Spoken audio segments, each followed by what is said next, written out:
Bismillahirrahmanirrahim. Assalamualaikum warahmatullahi ta'ala wabarakatuh. Tajuk kami pada hari ini ialah penilaian ilmiah dan pendekatan etika dalam penyampaiannya kepada ummah. Ilmu qiraat ialah kajian bacaan Al-Quran yang sahih daripada Rasulullah sallallahu alaihi wasallam. Qiraat terbagi kepada dua, iaitu qiraat sahih dan qiraat syadz. Namun, isu qiraat syadz sering menimbulkan kekeliruan dalam masyarakat, terutamanya jika disampaikan tanpa ilmu atau secara tidak berhikmah. Dalam era moden, penyebaran maklumat tanpa tapisan memerlukan pendakwah dan ilmuwan bertindak bijaksana menyampaikan ilmu dengan tepat. Kefahaman tentang qiraat sahih dan syadz juga penting dalam mendidik masyarakat dan menangani kekeliruan dengan ilmu, bukan emosi. Bismillahirrahmanirrahim. Assalamualaikum warahmatullahi wabarakatuh. Jadi saya akan menerangkan definisi dan perbezaan di antara qiraat sahih dan juga qiraat syadz. Qiraat sahih ini adalah bacaan Al-Quran yang menepati 3 syarat utama. Syarat yang pertama adalah ianya bertawatur. Di dalam periwayatannya itu mempunyai perawi yang banyak dan juga tiada perawi yang bersepakat menipu. Dan syarat yang kedua adalah ianya bersesuaian dengan Rasam Utsmani dan ianya selaras dengan kitab Mushaf Utsmani yang digunakan secara rasmi sekarang. Dan syarat yang ketiga adalah ianya menepati kaedah nahwu dan mengikut segala tata bahasa Arab yang tepat. Seterusnya, definisi qiraat syadz. Qiraat syadz ini adalah bacaan Al-Quran yang gagal memenuhi salah satu syarat yang ada pada qiraat sahih tadi. Seperti ianya tidak bertawatur, boleh jadi di dalam periwayatannya itu ada yang perawi yang menipu. Seterusnya, ianya tidak selari dengan Rasam Utsmani dan ianya juga tidak mengikut ketepatan kaedah nahwu Arab ataupun tata bahasa Arab yang tepat. Dan qiraat syadz ini juga tidak boleh digunakan pakai di dalam ibadah seperti solat dan juga di dalam hafazan-hafazan rasmi. Akan tetapi qiraat syadz ini masih lagi digunakan di dalam sumber ilmu seperti di dalam ilmu tafsir sebagai rujukan bahasa ataupun makna.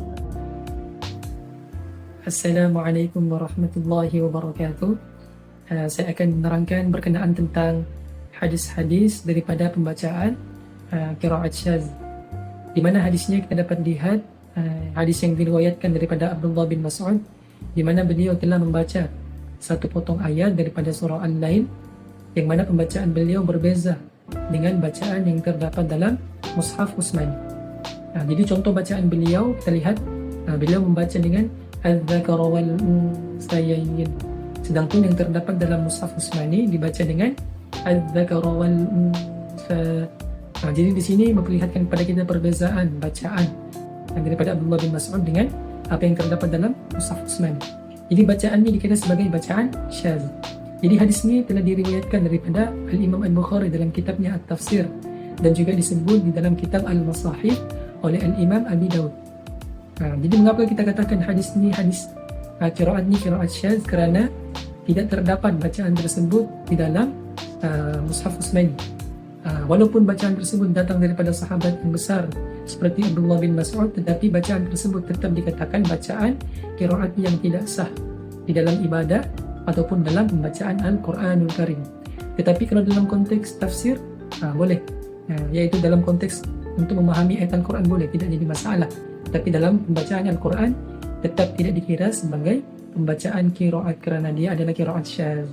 Seterusnya, masalah kekeliruan masyarakat awam dan isu semasa berkenaan dengan hadis syadz. Yang pertama, kefahaman masyarakat awam terhadap hadis syadz itu sendiri amatlah berkurang oleh kerana masyarakat awam selalu didedahkan dengan hadis sahih dan hadis dhaif sahaja. Yang kedua, isu semasa berkaitan dengan hadis syadz. Hadis syadz ini biasanya akan dikenali melalui platform media sosial yang di hujung jari seperti Facebook, Twitter, TikTok dan YouTube. Contohnya hadis syaz yang selalu diungkapkan adalah tuntutlah ilmu walau ke negeri Cina. Yang ketiga, faktor-faktor penyumbang kepada kekeliruan. Yang pertama, kekurangan pendidikan ilmu hadis. Yang kedua, bergantung kepada tokoh tanpa semakan. Yang ketiga, media sosial sebagai medium utama penyebaran. Yang keempat, sikap tidak mahu menyemak atau bertanya, pengaruh budaya popular dan gaya dakwah motivasi. Tingkatan etika dalam penyampaian qiraat syaz. Yang pertama adalah penentuan kompetensi penyampai, kecekapan penyampai dalam menyampaikan qiraat syaz. Yang pertama adalah mestilah wajib ada kelayakan akademik dan juga sanad yang sahih supaya penyampaiannya lebih berkesan. Mahir tajwid, qiraat mutawatir dan juga qiraat syaz. Yang kedua, strategi penyampai kepada orang awam. Mulakan dengan konsep qiraat mutawatir, seterusnya qiraat syaz disertai dengan info yang mana qiraat syaz ini tidak boleh dibawa di dalam solat. Yang ketiga adalah penapisan istilah dan analogi ringkas. Gunakan istilah yang mudah difahami. Bandingkan qiraat mutawatir dengan qiraat syaz. Yang untuk mudah difahami adalah qiraat mutawatir ini seperti bahasa rasmi, manakala qiraat syaz ini adalah seperti dialek tempatan. Dan yang keempat adalah memberi garis panduan etika.